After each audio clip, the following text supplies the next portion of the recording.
कहानी शुरू होती है और हम देखते हैं बोसड़ा सा को, जो कि शहर का सबसे बड़ा फेकूचंद होता है। मतलब वो झूठ बोलने में सबका बाप होता है। वो बताता है कि मैंने बहुत बड़ी बड़ी रॉबरीज को रोका है क्योंकि मैं FBI का एक खुफिया एजेंट हूँ और किसी भी चोर लुटेरे की गांड में इतना दम नहीं कि वो मेरी झांट का एक बाल भी उखाड़ सके। फिर वो बताता है कि आज रात को मैं बिल्कुल भी फ्री नहीं हूँ क्योंकि आज मेरी एक लड़की के साथ डेट है, जिसके बाद मैं उसे अपने प्राइवेट प्लेन में बैठाकर स्पेन ले जाऊंगा और फिर उसके साथ गचागच करके उसे वापस US छोड़ दूंगा। फिर वो अपनी कुछ टॉप सीक्रेट बातें बताने लगता है, लेकिन तभी हम देखते हैं कि वो बावली गांड ये सभी बातें कुत्तों को बता रहा था। मतलब वो कोई खुफिया एजेंट नहीं बल्कि कुत्तों की शॉप पर काम करने वाला एक चूतिया होता है। तभी वहाँ पर उसका बॉस आ जाता है और उसकी गांड पर लात मारकर उसे बाहर फेंकता है। कहता है कि भोसड़ी के यहाँ पर वापस मत आ जाइयो, नहीं तो तेरी गांड में झाड़ू डालकर तुझे मोर बना दूंगा। इसके बाद भोसड़ा सा वहाँ से चला जाता है और कुछ बच्चों के पास जाकर फिर से लंबी लंबी फेंकना शुरू कर देता है।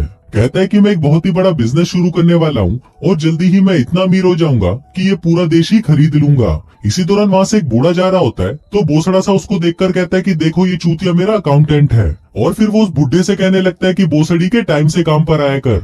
अब ऐसे ही बकचोदिया करते करते वो एक कैफे में जाता है और वहाँ खड़ी वेटर से भी बकचोदिया करना शुरू कर देता है। कहता है कि तुम्हारे बब्बे इतने भी बड़े नहीं है जितना मैंने सोचा था। मेरी गर्लफ्रेंड मियाँ खलीफा के तो बब्बे बहुत बड़े बड़े हैं और मुझे लगता है कि शायद तुम्हारी झांटों पर भी बालों का जंगल लगा होगा, लेकिन मेरी वाली तो अपनी झांटें पूरी साफ करके आती है।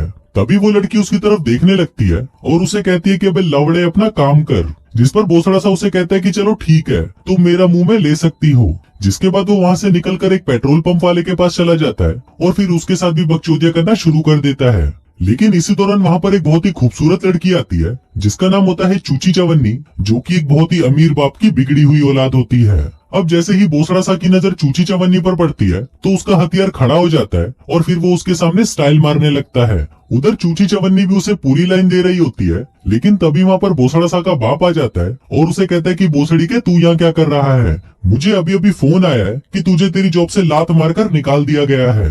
भोसड़ा सा कहता है कि नहीं, आपको किसने कहा। बाप कहता है कि अभी अभी मुझे तेरे बॉस का फोन आया था और वो मुझे बोला कि उसने तुझे काम से निकाल दिया है।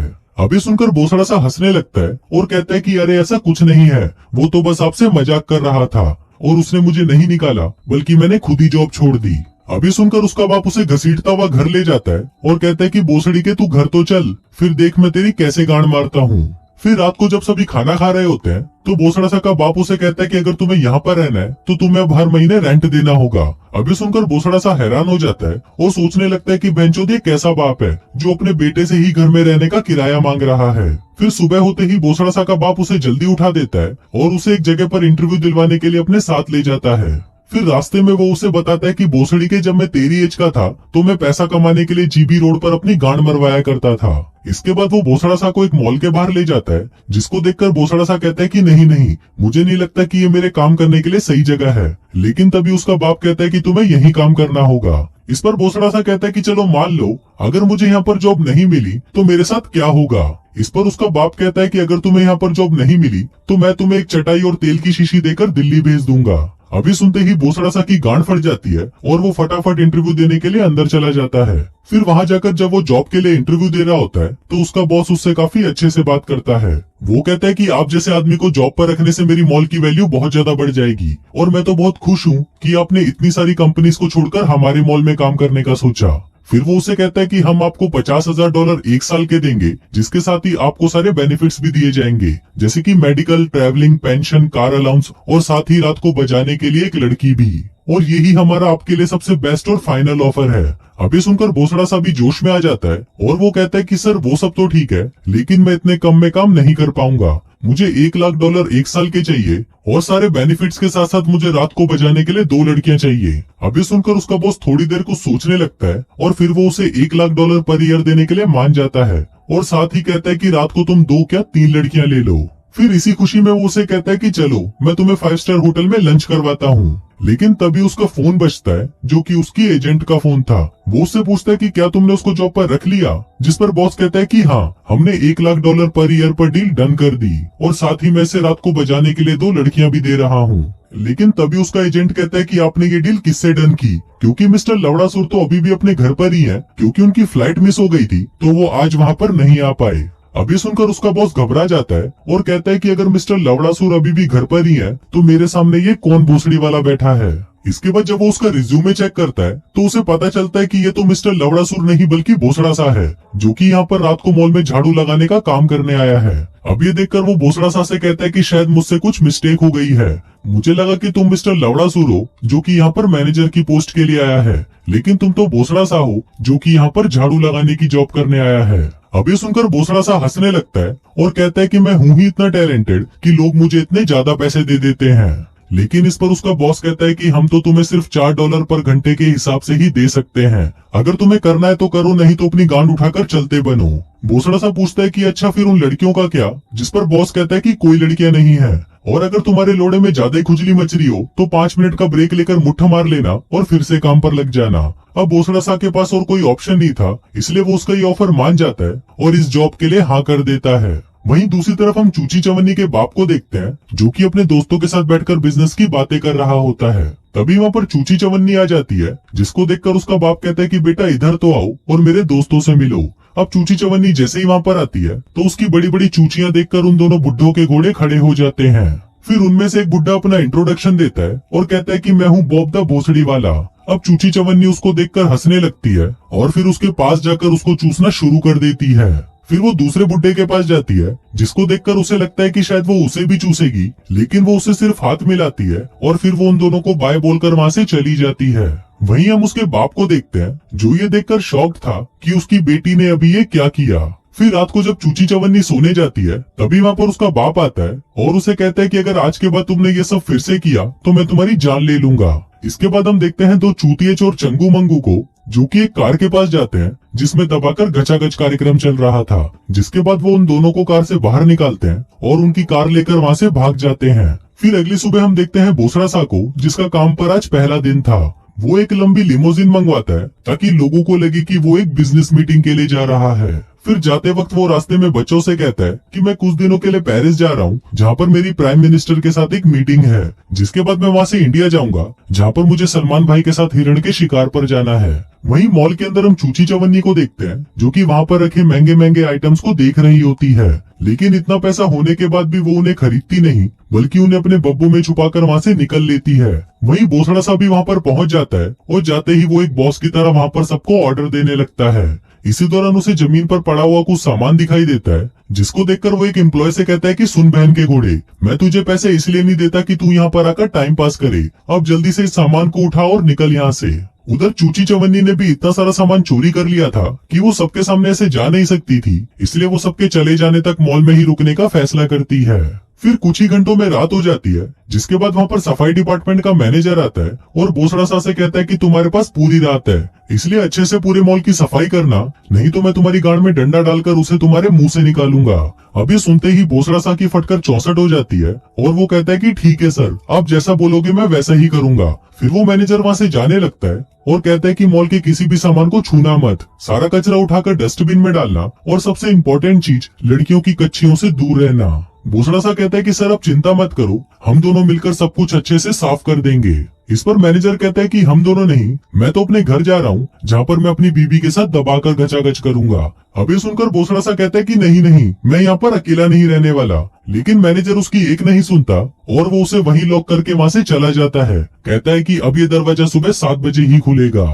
अब भोसड़ा सा वहाँ पर खड़े खड़े चिल्लाता रहता है, लेकिन मैनेजर उसे इग्नोर करके वहाँ से चला जाता है। अब भोसड़ा सा के पास दूसरा कोई ऑप्शन नहीं था, इसलिए वो झाड़ू उठाता है और चुपचाप अपने काम पर लग जाता है। लेकिन हम देखते हैं कि उस चूतिया को तो सफाई करनी भी नहीं आती, इसलिए वो सफाई के दौरान सारे सामान को उल्टा सीधा कर देता है। अब भोसड़ा सा जैसे तैसे करके अपने काम को पूरा कर ही लेता है, जिसके बाद वो देखता है कि उसकी शिफ्ट खत्म होने में अभी 10 घंटे और पड़े हैं। अब 10 घंटों तक उसके पास करने के लिए कुछ भी नहीं था, इसलिए वो टाइम पास करने के लिए वहाँ पर रखे हुए सामानों को छेड़ने लग जाता है। लेकिन कुछ देर बाद वो इससे भी बोर हो जाता है, तो वो अपना मन बहलाने के लिए अपने बाप को फोन लगा देता है। लेकिन वही उसका बाप आज बहुत दिनों बाद उसकी माँ के साथ गचागच करने वाला था, इसलिए वो बोसड़ा सा से कहता है कि बोसड़ी के जल्दी से फोन रख और सुबह से पहले वापस फोन मत करियो। अब बोसड़ा सा वहाँ पर बैठा बैठा बहुत ज्यादा बोर और परेशान हो चुका था, इसलिए वो फिर से बकचोदियां मचाना शुरू कर देता है। फिर ऐसे ही जब वो कच्छा पहनकर वहाँ पर भटक रहा होता है, तभी उसकी नजर वहाँ पर चूची चवन्नी पर पड़ती है।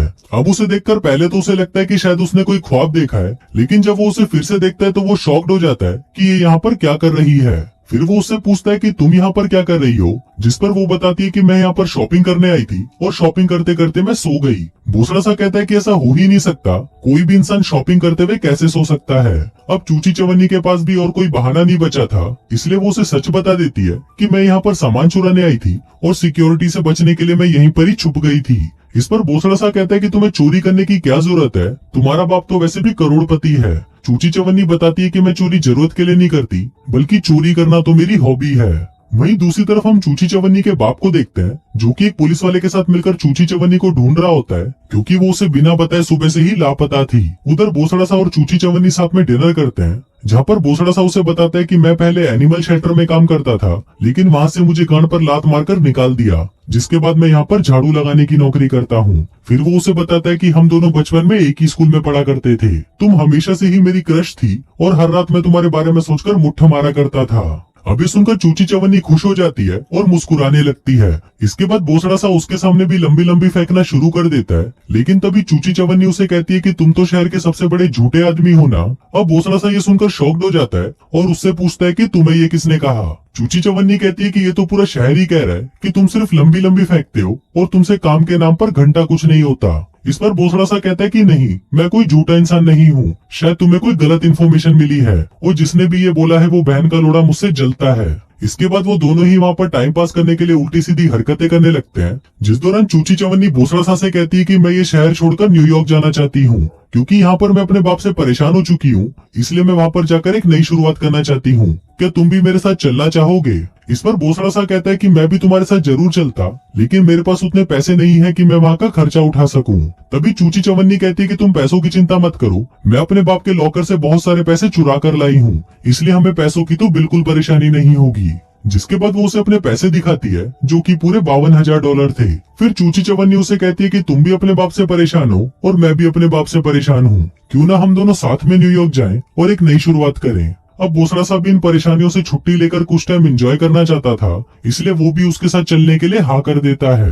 अब इसी खुशी में वो दोनों साथ में डांस करते हैं, जिस दौरान वो दोनों एक दूसरे के करीब आ जाते हैं और एक दूसरे को चूसने लगते हैं। लेकिन तभी वहाँ पर चूची चवन्नी का बाप और वो पुलिस वाला उसे ढूंढते हुए पहुंच जाते हैं। फिर वो पुलिस वाला बोसड़ा सा से पूछता है कि क्या तुमने चूची चवन्नी को कहीं पर देखा है, जिस पर बोसड़ा सा उसे मना कर देता है और कहता है कि नहीं सर, मैंने उसे कहीं नहीं देखा, आप उसे लाइब्रेरी में ढूंढो, शायद वो पढ़ते पढ़ते वहीं सो गई होगी। इस पर पुलिस वाला कहता है कि नहीं यार, वो चूची चवन्नी एक नंबर की छिनाल है, जरूर वो किसी के साथ अपना मुंह काला करवा रही होगी। जिसके बाद वो वहाँ से चला जाता है।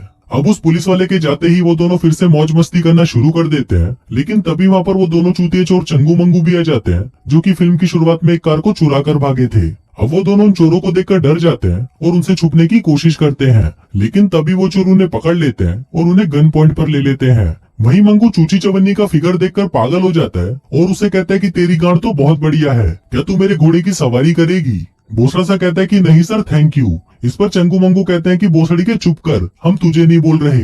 फिर चूची चवन्नी उनको बताने लगती है कि मैं सुबह से मिसिंग हूँ और ये पूरा शहर मुझे ढूंढ रहा है, अगर वो सभी मुझे ढूंढते हुए यहाँ पर पहुँच गए तो तुम लोगों की गांड मर जाएगी। लेकिन इस पर मंगू कहता है कि तुम ये सब छोड़ो और ये बताओ कि तुम्हारे बब्बे इतने सॉलिड कैसे हैं। इसके बाद वो सभी वहाँ से उठकर कुछ खाने के लिए चले जाते हैं और वहीं चूची चवन्नी एक घोड़े पर बैठकर उसकी सवारी करने लगती है। अब उसकी ऐसी सवारी देखकर उन तीनों के भी घोड़े खड़े हो जाते हैं और वो सोचने लगते हैं कि काश चूची चवन्नी ये घोड़ा छोड़कर हमारे घोड़े की सवारी कर ले।